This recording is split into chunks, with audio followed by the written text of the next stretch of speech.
So just when we thought we weren't going to get or hear about anything new from DJI, they come out with this drone right here. This is the all-new DJI Neo. This video is going to be focused around the DJI Neo, its specs, and also my experiences.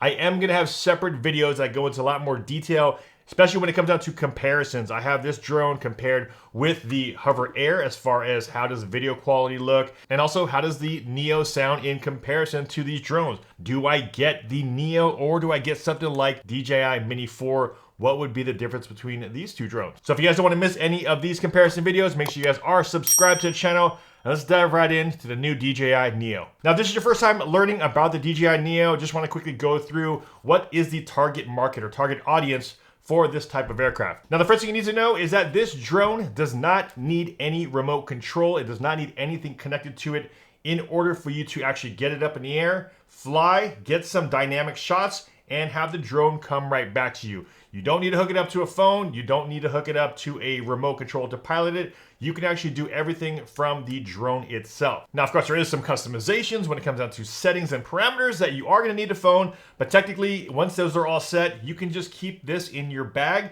and whenever you want to get a shot, all you have to do is take it up, select which mode, which quick shot you want to get here at the very top of the drone, press and hold it, and it'll then scan your body, scan your face. It'll start recording and perform that specific intelligent flight mode that you choose. And that's where this drone came in. It filled that gap. You're able to do all of those things with this drone, not have to deal with a remote or phone, get a quick shot, bring it back in. The HoverAir was known for that, and now we have that capability here with DJI Neo. The biggest thing that DJI is known for is its transmission or reliability when you're out there flying. So while the target market is for that person to just quickly get it up in the air, you now have the option though to use a separate remote if you want to fly your drone just like these, and if you want to be able to fly it far away, high up in the air, reliably, you can now do that with the Neo when hooked up to one of the remote controls, like the all-new DJI RCN3 remote control, or you could even use the FPV goggles as well as the FPV remote, which would normally pilot this drone. You can have that FPV experience and be able to fly this drone right here. Now, the first one we'll talk about is weight. The Neo comes in at a very light 135 grams. The HoverAir X1 comes in at 130 grams. This is the Mini 4. The Mini 4 comes in at 240 grams. And when it comes down to the Avadas, this is DJI's FPV drones. The Avata comes in at 411 grams. And the Avata 2 comes in at 386 grams. So if you are worried about the weight of the drone, it does sit there, 135 grams. It does sit under that 250 gram threshold, where if you do have or fly drones over 250 grams, you need to register them with the FAA, and this one sits in 135. Next, we'll talk about ways you can pilot the drone, and this is kind of what I talked about a little bit earlier. There's a few different ways, about 5 different ways for you to actually control the Neo. The first one is controller-free, which means you don't need anything else. You don't need a remote, you don't need a phone. The drone will scan you once you power it up and point it towards yourself. Follow. Okay, we're in follow mode. All you have to do to engage it, you hold it out in front of you, the camera will point towards the person. Press and hold that top button. Medium. Follow. 3, 2, 1. Okay, so right now in my settings, I have it set to medium distance away, and it's in follow mode, which means it will follow you. So as you can see here, right now, I'm just gonna walk around, and the drone will just be in follow mode. Like I said, if you want to have it a lot further away from you, which ideally I'd probably want to do that right now, it's like kind of close to medium, is you can change all those settings in the phone app before you get up in the air. So more than likely, I'm gonna probably keep them at the far distance just because has a lot more, it'll show a lot more surroundings. But this is what it looks like in follow mode right now. And let's just do a little bit of speed here, see how well it does. Let's see if it's gonna have any issues tracking me. Oh, I got out of frame there. Oh, it's still on me. All right, so there you go. There it is, that's follow mode. And then when you want to land it, all you do is put your palm right underneath. The one thing I do like about the landing is that once it feels your palm, it shuts off right away. So I do like the fact that it doesn't take that much time for it to actually engage and go into that landing mode. Now, the next way you can pilot your drone is with your mobile phone. So if you want to have a little bit more control, you want to do a little bit more things than just those automated flights that it can do, you can actually use the virtual sticks on your mobile phone. It is rated for about 50 meters away, so even though you can still pilot it with the mobile app, with that Wi-Fi connection, you don't want to go too far away. But at least it does give you that control to pilot the drone manually. Now, if you want to actually have a little bit more control, you can use the DJI Fly app to actually manually fly the drone, or you can actually give it some voice commands and it'll actually listen to your voice and do those specific maneuvers based on what you tell it to do. All right, so once you launch the DJI Fly app, on the right side you'll see that there is a little text bubble, and you click on that one, and now you're in voice control. So when you are in voice control, you have a bunch of different settings and sayings that you can tell the drone to do. So if I click on the bottom and I see that there's a bunch of different options here, and you can voice wake up the drone by saying, hey, fly. Here. Commands, hey, fly. Here. 10 meter droney. Droney.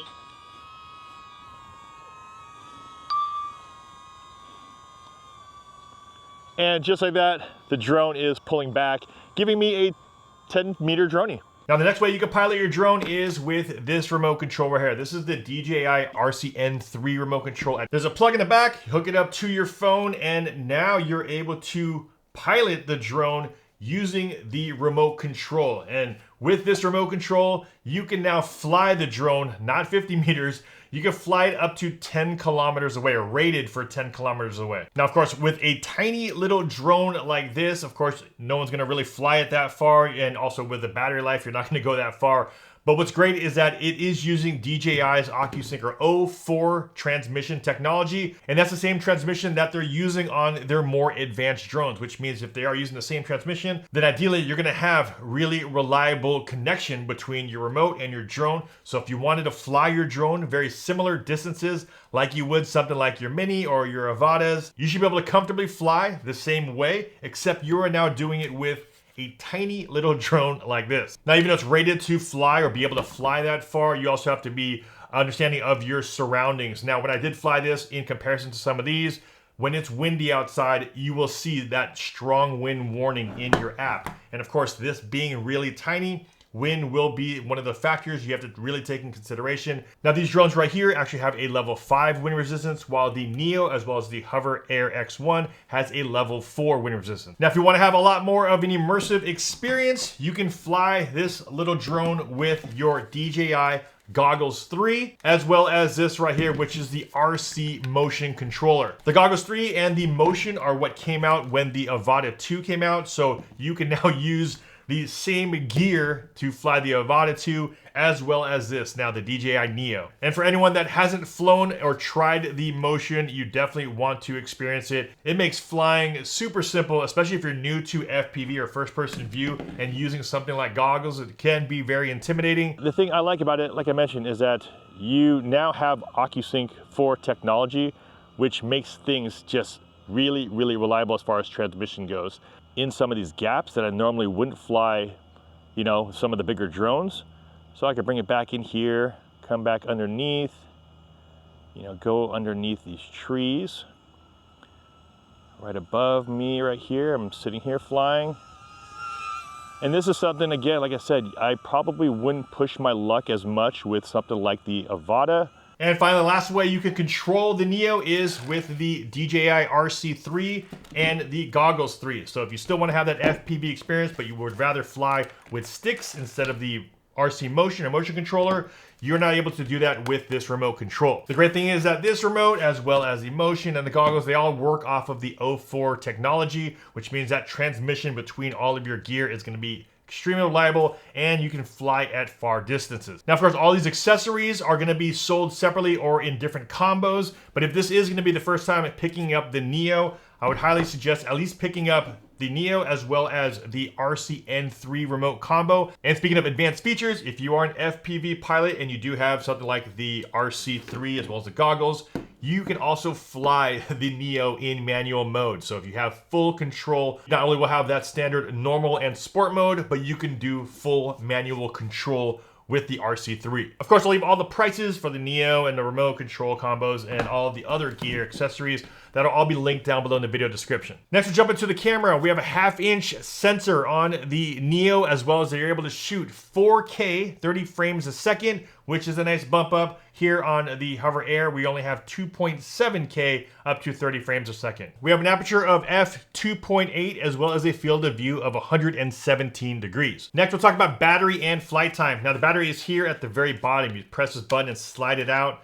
Comes out just like that. We have a 1435 milliamp battery. They are rating it to be about 18 minutes of flight time. That's also shooting at 1080p at 30 frames a second. Now that rated flight time is also with these top propeller guards off, but normally when I'm out there, I'm estimating about 10 to 12 minutes, and the battery will really drain depending on how you're flying it. Of course, you can still fly it in cinematic mode, you can go into normal or in sport mode, especially if you have something like the remote control. And the battery life, of course, will be affected if you're trying to fly at higher elevations, if you're in sport mode, jamming it around all the time, or engaging in a bunch of different quick shots. If you grab the Fly More combo with this, you will get a couple extra batteries, and you'll get this pretty cool battery charging hub here. The one thing that's really cool about this hub is that if you use a 60-watt power to charge it up, you can actually charge all 3 batteries now. Instead of normally when we have the hubs, it only charges one at a time.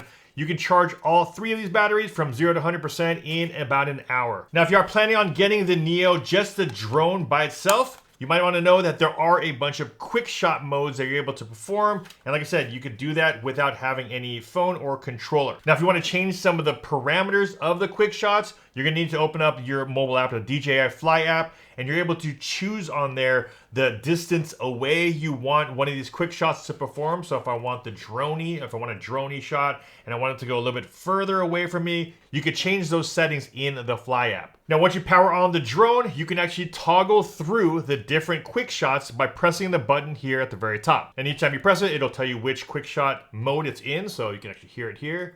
Follow, droney, circle, rocket, spotlight, helix. Now on the top here, we do have the 5 quick shots that are actually predetermined, so those will stay the same. But the last one here, the 6th one, is actually a custom one where you can actually pick from 3 other quick shots. Right now it is set to helix, so when I use that 6th profile, it'll do the helix maneuver, or you can change it on the app. You can change that last one to either boomerang or direction track. Now while this drone is meant to get these little quick shots, you can still take some photos with it. You have 12 megapixel photos, and it does only shoot in JPEG. There is no RAW function available. Now on the back here, there is a USB-C port, and that's how you would charge this battery, the onboard battery. And also, it's how you're going to be downloading your photos and video. The Neo does not have any SD card slots, so if you wanted to expand it out, you're not able to. It does have a 20 gig internal memory, and that's where all your photos and videos would be stored onto, and you'd have to download it by hooking up a cord here to your computer. Now, if you want to get your footage quickly downloaded from the drone to something like your mobile phone, you actually don't need a cable, and you can download it with high-speed Wi-Fi straight to your phone, up to 30 megabytes per second. Next, we're talking about the noise and the sound of the Neo. Now, putting these side by side, it actually is a lot quieter than I thought, compared to especially the Avata 1. This thing is super squirrely.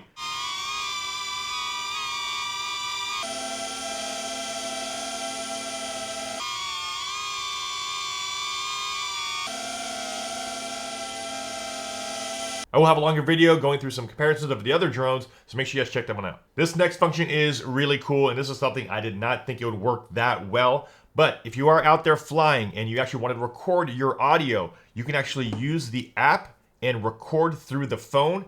And even if you are close to the drone, the app is actually designed to remove that propeller noise and only take in the audio from your voice. And it sounds like there's almost no drone in the room. Let me actually see if I can test it out here and see how well it does. It is flying on my desk, and this is what you're hearing. You're hearing the drone noise right now coming from the mic. And if I talk through the phone, so I'm talking through the phone right now, and I'll switch it over to this actual footage. But if I switch it over, you can now just hear me speaking, and the drone noise ideally will be taken away somehow.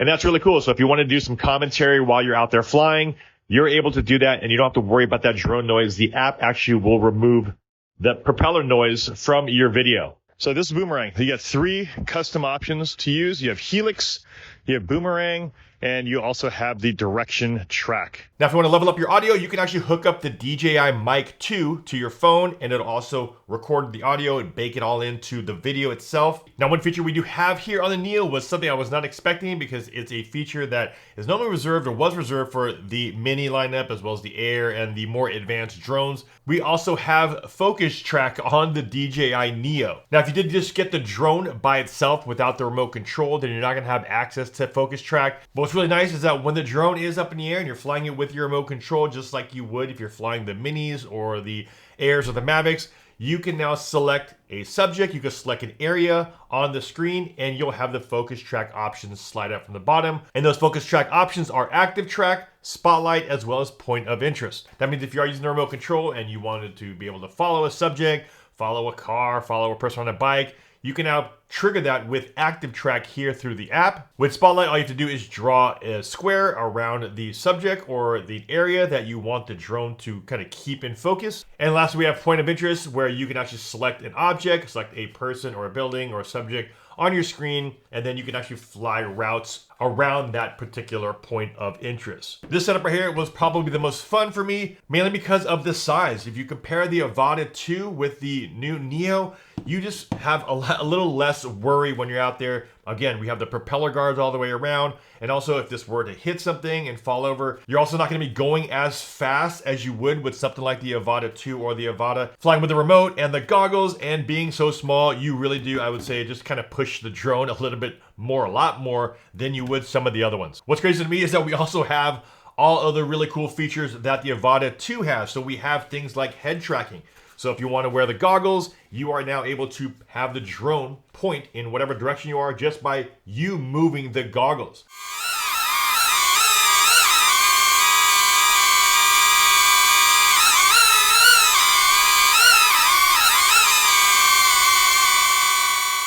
Also, when paired with the Motion and the goggles, you can now do some of the easy acro modes which were introduced here on the Avata 2. While you're out there flying with the RC Motion, all you have to do is do a little flick, either left or right, to that joystick, and the drone will either perform something like a flip. You can actually do front or back flip. You can actually have the drone do a roll, left or right, and you can do drift, which allows you to now fly the drone forward, flick it left or right, and the drone will then drift 180 degrees and start flying backwards for a little while. Now, one thing to note is that even though it can perform all these maneuvers, there is no obstacle avoidance on this drone. If you are going to be performing any circles, any helixes, just know that if it's going to go, you better make sure that that area around is nice and clear. Now, when it comes down to image stabilization, it does use EIS, or Electronic Image Stabilization 3.0, which is their new algorithm. And if you're familiar with their action cameras, the DJI Neo also has what they call Rock Steady, which is their name for the EIS, as well as horizon balancing. And if you want even smoother footage, you can actually turn off stabilization, which is interesting. You wouldn't think you'd turn it off, but you could turn off the stabilization on the Neo, and then you can actually take that footage and run it through a software called GyroFlow, and it'll actually smooth out your video in post-processing and not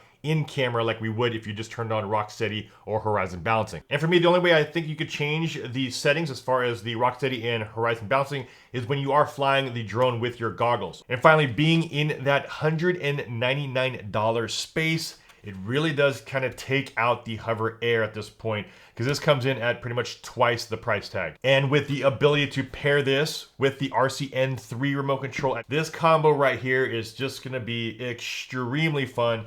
For those new flyers, for beginners, it makes the entry a lot easier. And knowing it has the propeller guards and being able to fly in smaller, tighter places, I know a lot of people, a lot of kids would really enjoy this one because, of course, the size, form factor, and ideally it'll be able to take a little bit of a beating. DJI also has a bunch of effects you can use on the app that allows you to then change some of the appearance in your videos. So if you wanted to, slim your face a little bit, you want to smooth out your skin or brighten it up, you're able to do that with the glamour effects options on the app. I definitely think DJI knocked it out of the park, especially for the beginner enthusiast, but also it'll cater to those more advanced pilots that want to have that full immersion with FPV. And of course, it's not going to cater to those that need higher resolution video and photos that's when of course you're gonna jump up to the higher or bigger platforms like the Air and the Mavic if you need that higher quality, other color options, raw capabilities in photos, higher megapixel photos. But for the majority of people who just want to get out there and have a leisure flight, as well as do some dynamic stuff, this thing is feature rich with all the things that are in those other more advanced drones. Now, like I mentioned, I'm gonna have a lot more in-depth videos and a lot more comparison videos. So if you guys do like this type of content,